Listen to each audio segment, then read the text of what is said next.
ഇന്നത്തെ നമ്മളുടെ ബ്രേക്ക്ഫാസ്റ്റ് കപ്പ വേവിച്ചതാണ് കേട്ടോ.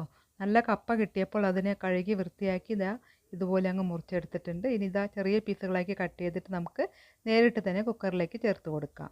കുക്കറിലേക്ക് ചേർത്ത ശേഷം നമുക്കതിലേക്ക് 1/2 ടീസ്പൂൺ മഞ്ഞൾപ്പൊടി ചേർത്ത് കൊടുക്കാം.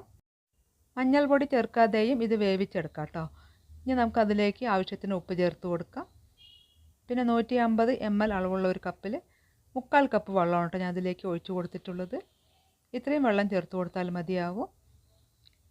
ഇനി നമുക്കിതിനെ അടപ്പ് കൊണ്ട് അടച്ചിട്ട് 2 വിസിൽ വരുന്ന വരെ ഒന്ന് നമുക്കിതിനെ വേവിച്ചെടുക്കാം. ഇത് വെന്ത് വരുമ്പോഴേക്കും നമുക്കതിനാവശ്യമുള്ള മസാല തയ്യാറാക്കാം. മിക്സിയുടെ ചെറിയ ജാറിലേക്ക് കൈ കൊണ്ട് ഇതുപോലെ 2 പിടി തേങ്ങ ചേർത്ത് കൊടുക്കാം കേട്ടോ. അധികം തേങ്ങയൊന്നും ആവശ്യമില്ല, ഇത്രയും തേങ്ങ ചേർത്താൽ മതി. ഇനി നമുക്കതിലേക്ക് എരിവിന് ആവശ്യമുള്ള പച്ചമുളക് ചേർത്ത് കൊടുക്കാം കേട്ടോ. ഞാൻ നല്ല എരിവുള്ള പച്ചമുളകായ കാരണം 2 ചേർത്തിട്ടുള്ളൂ. എരിവ് കുറവാണെങ്കിൽ 4-5 ചേർത്ത് കൊടുക്കാം കേട്ടോ. അതിൻ്റെ കൂടെ തന്നെ അല്പം ചെറിയ ഉള്ളി കൂടി ചേർത്തിട്ടുണ്ട്.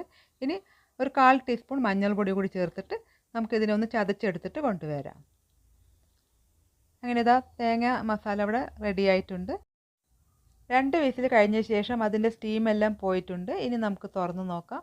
അങ്ങനെ നമ്മളുടെ കപ്പയൊക്കെ അവിടെ നന്നായിട്ട് വെന്തിട്ടുണ്ട് കേട്ടോ. അല്പം വെള്ളം അടിയിൽ കുറച്ച് ഇരിപ്പുണ്ട്, അത് കുഴപ്പമില്ല. വേണമെങ്കിൽ ആ വെള്ളം ഊറ്റിയെടുക്കാം കേട്ടോ. ഞാനിപ്പോൾ അങ്ങനെ തന്നെ ഇതിനെ ഒന്ന് ഉടച്ചെടുക്കാം കേട്ടോ. കണ്ടില്ലേ, ഇതുപോലെ വേണം. നന്നായിട്ട് വെന്തിട്ടുണ്ട് കേട്ടോ. നല്ല കപ്പയാണ്. വേവ് കുറവാണെങ്കിൽ 2 വിസിലൂടെ കൊടുത്താൽ മതിയാവും കേട്ടോ. ഇനി നമുക്കിതിനെ ഒന്ന് ഇതുപോലെ മത്തൊന്ന് ഉപയോഗിച്ചിട്ട് നമുക്കിതിനെ നന്നായിട്ടൊന്ന് ഉടച്ചെടുക്കാം കേട്ടോ.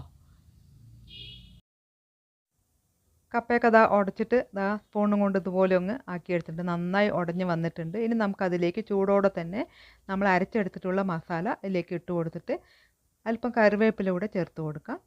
അതിനുശേഷം നല്ല പോലെ ഒന്ന് ഇളക്കി യോജിപ്പിക്കുക. നന്നായിട്ട് ഇതുപോലെ അങ്ങ് ഇളക്കുക. കപ്പ നല്ല ചൂടോടെ തന്നെ ഇരിക്കുന്നുണ്ടല്ലോ, ആ സമയത്ത് തന്നെ നമുക്ക് ഇതുപോലെ തേങ്ങ മസാലയൊക്കെ ചേർത്ത് നന്നായിട്ട് ഇളക്കി കൊടുക്കണം കേട്ടോ. അപ്പോൾ പച്ച തേങ്ങേൻ്റെയും കറിവേപ്പിലിൻ്റെയും പിന്നെ ആ ചെറിയ ഉള്ളിൻ്റെയൊക്കെ മണം കൊണ്ട് നല്ലൊരു ടേസ്റ്റായിട്ടുള്ളൊരു കപ്പ വേവിച്ചതാണ്. ഇനി നമുക്കത് കഴിച്ചാലോ. ഞാനിവിടെ അതിന് വേണ്ടിയിട്ട് നല്ല എരിവുള്ള മുളക് ചമ്മന്തിയാണ് കേട്ടോ ഇവിടെ റെഡി ആയിട്ടുള്ളത്. ഈ മുളക് ചമ്മന്തിയും കപ്പയും നല്ലൊരു കോമ്പിനേഷനാണ്. രാത്രിത്തെ ഡിന്നറിന് ഞാനിവിടെ ഓട്സ് കൊണ്ടുള്ള പുട്ടാണ് കേട്ടോ തയ്യാറാക്കുന്നത്. 1 ഗ്ലാസ് ഓട്സ് എടുത്തിട്ട് മിക്സിയിൽ ഒന്ന് ചെറുതായിട്ടൊന്ന് പൊടിച്ചെടുക്കാം കേട്ടോ. ഇനി അതിൻ്റെ കൂടെ നമ്മൾ ചേർക്കുന്നത് 1 കപ്പ് ഗോതമ്പ് പൊടിയാണ്. അല്പം ഉപ്പ് ചേർത്ത് കൊടുക്കാം.